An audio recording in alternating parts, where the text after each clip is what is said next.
Welcome again. I'm in a new scenery of Rabka Park, and from this beautiful place I would like to add 3 coins to the topic of educational board games and this educational component of it. Referring to what was said yesterday, we know that the board games, in order to make a board game educational, it doesn't necessarily mean to insert educational contents, competences of the European Parliament, Commission, decision-making powers, playing with it into the game itself. We can create games that are much more abstract or metaphorical, and from the process we can draw conclusions that are applicable to learning about the European Union. And looking at that, I would like to point out that educational board games are part of a non-formal education and undergo the same processes, the same schemes for creating experiences that are educational. So I would evoke here the theory called Kolb cycle of experiential learning, where after concrete experiment, concrete experience that we provide with to young people, namely our games, after participants played any game that can be picking up mushrooms in the forest and building something out of them, or solving problems in the abstract community where some problems occur. It can be very different.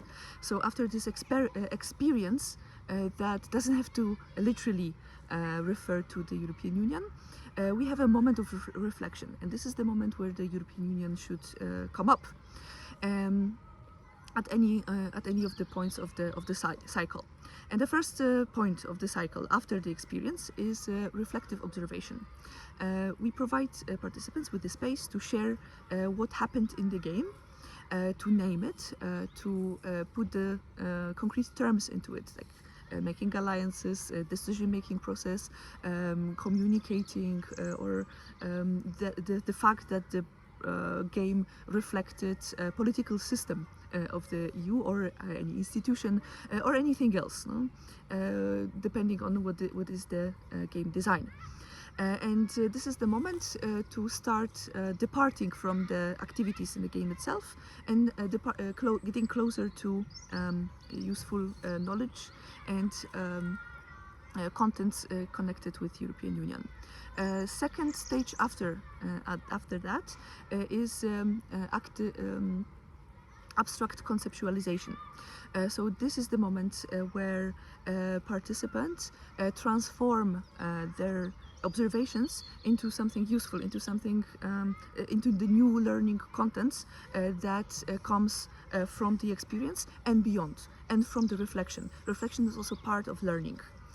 So providing the concrete structure and main points of the reflection itself, we can also make sure that educational contents connected to European Union can occur in that learning process.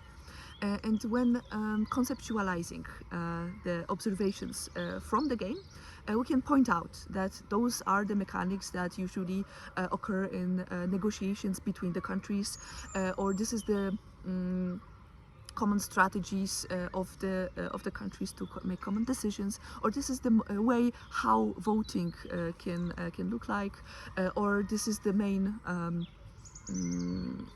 reason behind building something together instead of separately, and so on and so forth. No? So from that we are taking conclusions about European Union, and also let's not forget about other learning outcomes that can be very far from knowledge about the EU, like decision making, or learning soft skills, or learning concise and clear communication, or social skills, civic skills, learning responsibility, or learning how to fail, all that. No? So in this abstract conceptualization, this is the moment to name them and to reflect how they can be useful in the real life.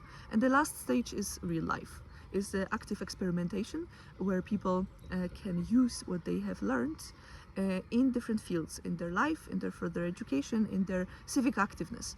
And the last one I would emphasize our board games about the European Union should have this component of activating young people to be active members of the democratic systems in their countries in the European Union.